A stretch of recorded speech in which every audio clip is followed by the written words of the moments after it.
Yeah.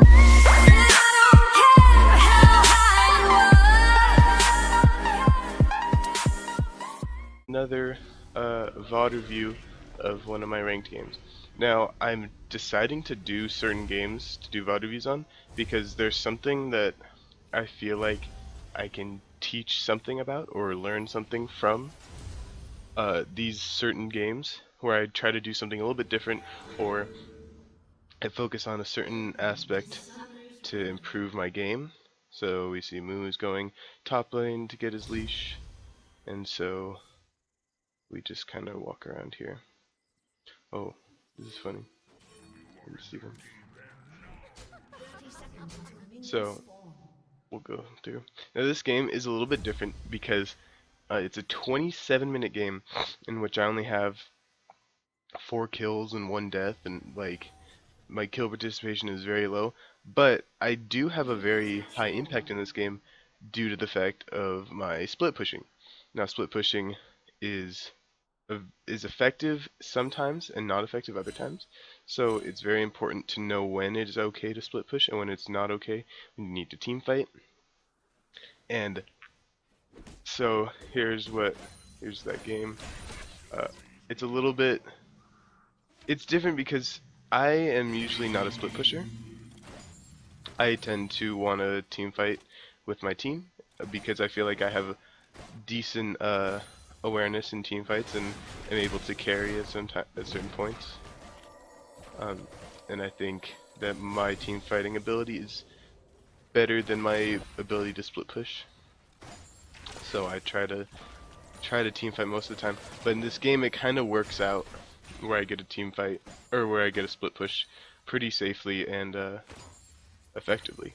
Now with ADCs, split pushing is a lot different with ADCs than it is for, say, Darius or Alawi, or someone who is a bruiser who can tank a lot of damage, or Nasus who can just sit there with like 2 or 3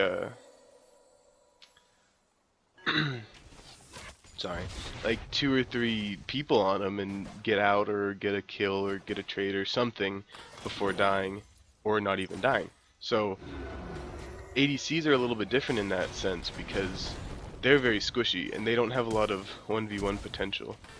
I don't know, he's going for that and we're both low. Don't think it was necessary for him to flash, but he did, and then I think he said something really passive aggressive in chat, but I didn't really care. So I'm trying to use my Q to last hit and get trades. For some reason I'm not hitting any of them. But I'm saying even in CS, and we have, I think we have, oh, I got her with a good Q there. So I think we have pressure in this lane, so it's okay that I'm even in CS right now. I didn't think I was missing that much CS when playing, but I can see now that I missed quite a few CS. There's one right there. Another one right there. Because I think I was trying to focus on trading, and so I didn't even see those CS. The C's. Okay, got that one. It's 29 to 25. And I am scared of Nautilus's hook, but he tends to not hook me. He hooks Alistar most of the time, or Alistar is able to disengage for me. So this lane's pretty fine. In the I don't feel pressured. I don't feel like anything's going too terribly, and I can just farm up somewhat evenly and get the game rolling. So at this point, obviously I don't have an idea in my head that I'm going to split push because it's kind of there's times to do it and times to not do it, and it's very important to know when those are. And you are an ADC, so it's very it's a lot harder to split push as an ADC because you can pretty much be soloed by anyone unless you have good mechanics or movement abilities. Like if you had Lucian or a Vayne, those are a lot better to push than, say, an Ashe or a Misfortune, because they don't have a lot of mobility. They have a little bit of utility, but not a lot. Like Misfortune's utility She has a speed up on her W uh, if she doesn't get hit for a certain amount of time, like 5 seconds, which is not, it's like movement speed boots, which are not the best. Okay, right here, Alistar did not need to flash in auto. I had it. I slid both of my sums up, and a kill on Alistar is a lot worse than a kill on me, like just as an ADC in general. So he goes in, get good trading. I do auto resets with my Q. So she's one auto away. Still have flash and heal, and he flashes under to get the kill. I don't even think I needed to flash it to get that kill. I think my movement speed was enough to kill her, but he decided to flash and kill, maybe just for safety, which I'm fine with. I didn't say anything in chat, because I'm not toxic. But when the ADC is gone, you can harass pretty well. I take 2 shots under turret, which is not great. And then I see a Mumu going for dragon. Say, okay, we'll help out. So I'm gonna fast forward. This is a 27-minute game, and a lot of it is the speed. We were ahead for a lot of it, I think. But I think oh no, I don't die here. Do I die later? Okay, let's see. So I flash and heal over because I was scared of the Syndra, who now has 2 kills, and now I don't want to fight this. I want to back off. She keeps going. I'm pretty sure let's see. Let's follow the Quinn. Let's see how. Ooh, low Syndra. Oh, stunned into the tower. Nice. Oh, that's how it happened. Ooh, that's unfortunate. Alright, so she died pretty stupidly. And now I don't have an ADC, or a support, so I'm trying to play somewhat passive until I know where their support is. Okay. So right now it's pretty even. I'm scared of the Syndra, for obvious reasons. She's a bursty mage. If she can get to me, I'm basically dead 100%. A Q stun ult is like all she needs to kill me.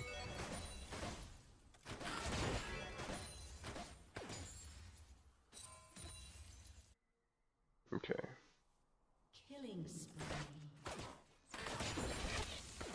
So luckily we have basically the counteract. We have the Pantheon to counteract Syndra. So we're still looking pretty good, even though it's Syndra can do a lot of damage to me right now in team fights. I think that's where I get my first death rate, is around here. Stuns me up. And now it's 3v2. There's not much. I mean, I'm guessing the best thing I can do was to just try to run away. But I get stunned. He gets arrowed, I get ulted. I burn down. He burns down. And then a Mumu decides to flameless because I don't know. There he is. Hey, Mumu. Alright, so right now, 12 minutes in, I'm 0-1-1, which is not ideal, and I'm pretty sure they get this tower. Let's see.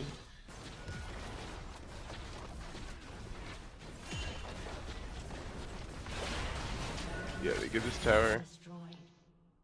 So let's see, what was 86 to 67. So I'm farming pretty decently. I have the highest farm in the game. 13 minutes, 90 CS in 13 minutes isn't awful. It's definitely not like everyone hears. Ideally, you want 100 CS per 10 minutes, but that's very circumstantial. Like, you're not gonna get that a lot of the time, unless you absolutely dominate your lane or your lane is extremely passive. So those are basically the only 2 ways that you are gonna be able to get such high CS that early. Like, see, now here's when I start to split push. So, oh, maybe not yet. I see Alistar's. I'm like, she has no mana. I can probably kill her. but I get stunned. So I thought I could kill her, which I probably could have if that was an extended fight. Probably could have killed her because of her missing mana. But see, so rotations are really important. So now that they have our bot tower, it's kind of dangerous for us to be down there. So grouping mid while everyone else is bot is really good way to get some pressure on the map. So we got mid tower, which is good. That's what we want. And then I think we rotate because Amumu soloed Ashe somehow. I don't really know. Oh, because he's a AP Amumu. That makes sense. And then go auto, auto, auto, auto, auto, auto, auto. You guys remember there was like a skate park show, like a cartoon? Dude's name was Otto. Oh no, it was the bus driver in Simpsons, Otto. I like that name, Otto. Otto, Otto, Otto. That's completely irrelevant. Okay, let's keep going. So, just CSing any little chance I get, take the little ones. Accidentally ruined Alistar's back. That's pretty fun. That's a cool back animation for Alistar. Okay. Let's see. Let's see where we start to split. So they took mid lane, and now they all go top. So I decide, let's go bot while they're all top, and start split pushing. So now my team's job is, like, they can give this tower up if they need to. Their job is to not die. They can't lose this. It's a 4v5. They cannot, like, it's hard for them, but they have to play passively and not die because I'm not there and I do a lot of damage in a team fight. So when they're doing this, their job is to not be overly aggressive, only take things when they need to, and play more reactively rather than with actively more reactively, basically. Okay, so this is when I start to switch. This is different kind of style for me, but at this point, if I'm bot lane and I see everyone top lane, there's not much I can do. If I walk up there, the fight will already be over by the time I've walked this entire length. So the best thing for me to do is to push. And so that's what I do. Just get as much fast as I can. I wish I had minions, more minions on their team, so that I could reset my autos. Okay, so while I'm doing this, my team is actually winning the fight. That's 1 kill. That's 2 kills. That's 3 kills. So 3 for 1. And I'm still pushing down these towers. I don't know what happens here. 4 for 1. Maybe a 4 for 2. As I'm still doing this. So this is probably the single greatest thing that could have happened in this situation. Because now we're up a lot of gold. I don't know if we were up before I took the first tower. Let's see.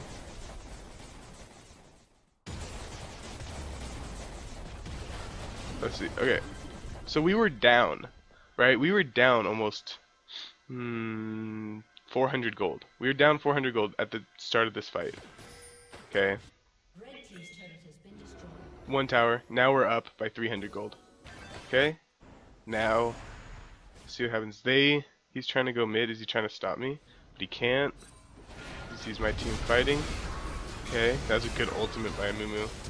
Okay. After those 2 kills, 1 kill, we're up by 1,000 gold. Then Master Yi's being greedy. Now we're up by 2,000 or 1,000. Still about 1,000. No, almost 2,000. So let's see. At the beginning of it, we were down 400 gold, and by the end of it, let's see what we end up with. By the end of it, 2,000. 3,000. Almost 3,000 gold. So in the time, but I think he killed himself. Oh, 5. That was an ace. Essentially an ace. So 5 for 1 and 2 towers puts us up almost 4,000 gold ahead from 500. So that is probably the single greatest thing that could have happened for us in this game. And so I've taken 2 towers at this point. If we keep going, get back on me. I'm the star of the show. I have 133 CS, which makes sense for a split pusher, to have a lot more CS. I should have more because, I mean, obviously I want to be as efficient as I can, get all the CS possible, but obviously I miss some here and there. I missed that one. I missed one of that. Now, that's 15 gold, but that 15 gold stacks up over time, so make sure you can take them efficiently, not exactly fast. If you can do both, that's perfect, but okay. So now we have pressure on the map even more. We're up 4,000 gold. That was kind of a bad ultimate, but I wanted an assist and I didn't get it. Cause look, this scoreline's pretty sad. 0-1-1. I'm like, come on. Like I know I'm doing well, like, and I have presence in team fights now because I'm so far ahead because of the amount of lead that I got from 2 turrets and all the extra CS that I got from this. So now they're fighting up top. So what do? I go mid. It's just the smartest thing to do. I mean, if I can't get there in time, they already got 2 kills from it. And they're still pushing top. No one's coming to contest me. I get to push mid. I get this. That's 2 more towers. To this point, I've gotten 4 towers, basically by myself. And I don't know what Master Yi is doing, but so now I'm 1-1-1, and I healed. I don't know if I needed to, but I tried for the extra movement speed to not die from that. So I've taken down 4 turrets, basically solo in this game.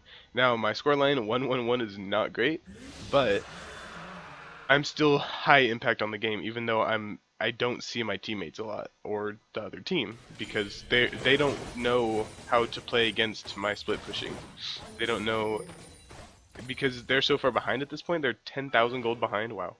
That they don't know how to deal with it, and it's hard to deal with. Even pros do it, like have issues coming back from 10,000 gold. It happens every now and then, but this game came from that one play where I pushed 2 towers and they got 4 kills. Now, if that can happen every game, obviously that's like the best. Excuse me. It's the best case scenario, but it's not always gonna happen. And sometimes people get mad at you because you're splitting, and they're like, "We need you here," but you have to realize that sometimes you can't be there. So, I mean, sometimes you can, and if you can, that's probably the best decision. But sometimes you can't. So there's another tower. I think I ended up with 6 towers in this game. I'm 2-1-2, 3-1-2. Get that scoreline up. I like it. I like it. So this game's about to end, and it just. I want more items, obviously. I don't know if this is the correct build exactly. I went Ghostblade first, which I think is common, and then I went Last Whisper, which I don't think is common, and then I finished. Well, I went BF. Okay, so maybe we go back a little bit. I went BF into Ghostblade into Boots, Last Whisper, and Infinity Edge final. Okay, let's talk about this fight. I get stunned. That's fine. I can get some harass. So even though I'm not super fed, I am strong because of all the extra kills or all the extra CS I've got. See, let's see, I have 202 at 26 minutes versus Ash's 128. So I farmed pretty well in this game. I finished 4-1-5. I got 6 turrets basically on my own. Oh, not on my own. 4 turrets on my own, and then these 2 last hit. You know, that's the trick. So that was a different way to win a game. Now it's very situational, but you need to be able to know when you can do that, when you can't.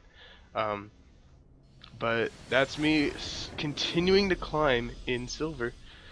Hopefully we can get to gold before the end of the season. I don't know. It's coming up pretty soon, November. So we'll see. I'm silver 3 right now.